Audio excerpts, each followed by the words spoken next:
ఆ MLA CM జగన్కు అత్యంత సన్నిహితుడు. కానీ నోటు దురుసు ఎక్కువనే విమర్శలున్నాయి. కులాల పేరుతో దూషిస్తారనే ఆరోపణలు లేకపోలేదు. తిట్ల పురాణం అందుకుంటే ఎవరైనా తలదించుకోక తప్పదనే టాక్ ఉంది. ఇప్పుడు దూషణల దండకమే ఆ నేత మెడకు చుట్టుకుంటోంది. ఓ సామాజిక వర్గాన్ని తిట్టారనే ఆరోపణలపై రాష్ట్ర వ్యాప్తంగా ఆందోళన జరుగుతోంది.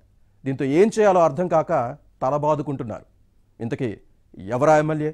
ఆ నేతకు వ్యతిరేకంగా ఆందోళన చేస్తున్న సామాజిక వర్గం ఏది? ఫ్యాన్ పార్టీ పెద్దలు ఏమంటున్నారు?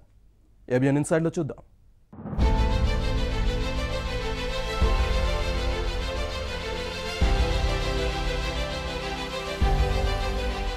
Kakinada city MLA Dwarampudi Chandrasekhar Reddy. ఈ పేరు చెబితే ప్రజలు హడలిపోతున్నారు. ఇప్పుడు తూర్పుగోదావరి జిల్లాలో అందరికీ గుర్తొచ్చేది ఈ నేత అడ్డగోలు వ్యవహారాలే. ప్రశ్నించే నేతలపై దాడులు చేయిస్తారనే విమర్శలున్నాయి. కులాల పేరు పెట్టి దూషించడం ఎమ్మెల్యేకు అలవాటు అనే చర్చ సాగుతోంది. ఇటీవల కాకినాడ సిటీ టీడీపీ మాజీ ఎమ్మెల్యే కొండబాబును ఉద్దేశించి ద్వారంపూడి చేసిన వ్యాఖ్యలు వివాదాస్పదమవుతున్నాయి. గుడి కట్టడానికి ₹1 కోటి ఖర్చయితే 10 కోట్లు వసూలు చేసే జాతి అంటూ నోరు జారడం రాష్ట్ర వ్యాప్తంగా దుమారం రేపుతోంది. దీనిపై మత్స్యకార సంఘాలు నిరసన వ్యక్తం చేస్తున్నాయి. ద్వారంపూడి చంద్రశేఖరరెడ్డి తమ సామాజిక వర్గాన్ని కించపరిచేలా మాట్లాడారు అంటూ మత్స్యకారులు ఎక్కడికక్కడ భగ్గుమంటున్నారు. ఎమ్మెల్యే క్షమాపణ చెప్పే వరకు ఆందోళన విరమించబోమని హెచ్చరిస్తున్నారు. దీంతో నోరు జారిన ఎమ్మెల్యే తీరుపై సొంత పార్టీ నేతల్లోనే వ్యతిరేకత వ్యక్తమవుతోంది. ఎన్నికల ముందు మత్స్యకార సామాజిక వర్గాన్ని కించపరిచేలా మాట్లాడడం తప్పేనంటూ ద్వారంపూడి తీరుపై మండిపడుతున్నారు. కాలు జారితే వెనక్కి తీసుకోవచ్చు, కానీ నోరు జారితే వెనక్కి తీసుకోలేమనే వాస్తవం ఈ నేతకు తెలియని విషయం కాదు. కానీ అధికార పార్టీ ఎమ్మెల్యేగా తాను ఏది చేసినా చెల్లుబాటు అవుతుందనుకున్నారో ఏమో, నోటి దోలతో వివాదాలను కొని తెచ్చుకుంటున్నారనే విమర్శలున్నాయి.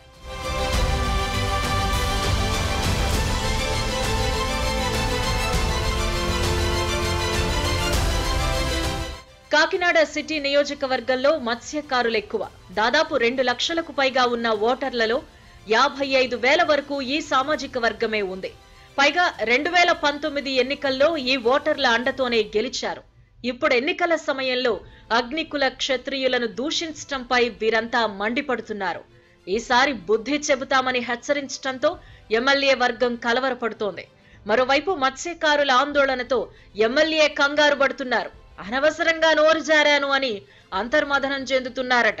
వచ్చే ఎన్నికల్లో ప్రభావం చూపుతుందేమోనని టెన్షన్ పడుతున్నారు అనే ప్రచారం ఉంది.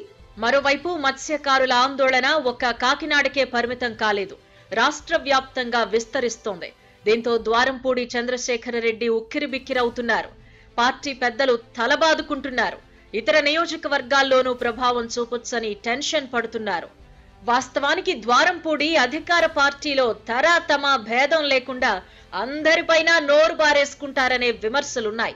నోటి దురుసు వ్యవహారం పలు సందర్భాల్లో వివాదాస్పదంగా మారింది. 2 ఏళ్ల కిందట కాకినాడ జెడ్పీ సమావేశంలో సొంత పార్టీ ఎంపీ పిల్లి సుభాష్ చంద్రబోస్ ను ఉద్దేశించి నోర్మై అంటూ వార్నింగ్ ఇవ్వడంపై అప్పట్లో రాజకీయ దుమారం చెలరేగింది. దీంతో బోస్ అలగడంతో సీఎం జగన్ పిలిపించి మాట్లాడి ద్వారంపూడికే వత్తాసు పలకడంతో ఎంపీ కంగుదిన్నారని అప్పట్లో ప్రచారం జరిగింది. ఆ తర్వాత పిల్లి సుభాష్ చంద్రబోస్ ఎమ్మెల్యే ద్వారంపూడి ఇంటికి వెళ్లడం చర్చనీయాంశంగా మారింది.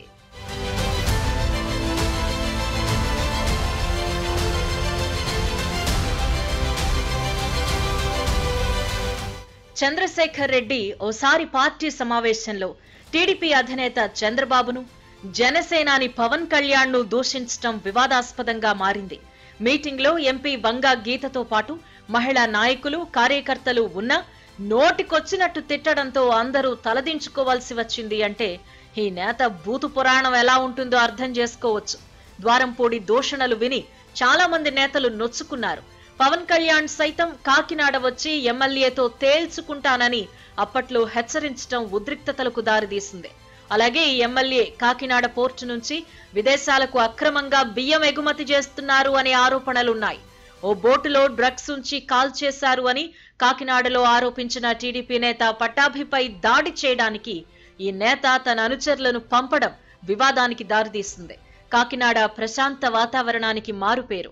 విధానపరమైన అంశాలపై రాజకీయ నేతలు ఎన్ని విమర్శలు చేసుకున్నా కయ్యానికి కాలు దువ్విన సందర్భాలు చాలా తక్కువ. కానీ ద్వారంపూడి చంద్రశేఖర్ రెడ్డి ఎన్నికైన తరువాత అలాంటి వాతావరణం పూర్తిగా మారిపోయిందనే ప్రచారం జరుగుతోంది. చీటికి మాటికి నోరు పారేసుకోవడం, దాడులకు తెగబడడం ఉద్రిక్తతలకు కారణమవుతోందని చెబుతున్నారు. పార్టీ పెద్దలు కూడా ఈ నేతకు స్వేచ్ఛ ఇచ్చారు అనే టాక్ ఉంది. దీంతో తానేది చేసినా చెల్లుబాటు అవుతుంది అనే ఉద్దేశంతోనే తరచూ నోరు పారేసుకుంటున్నారనే విమర్శలున్నాయి.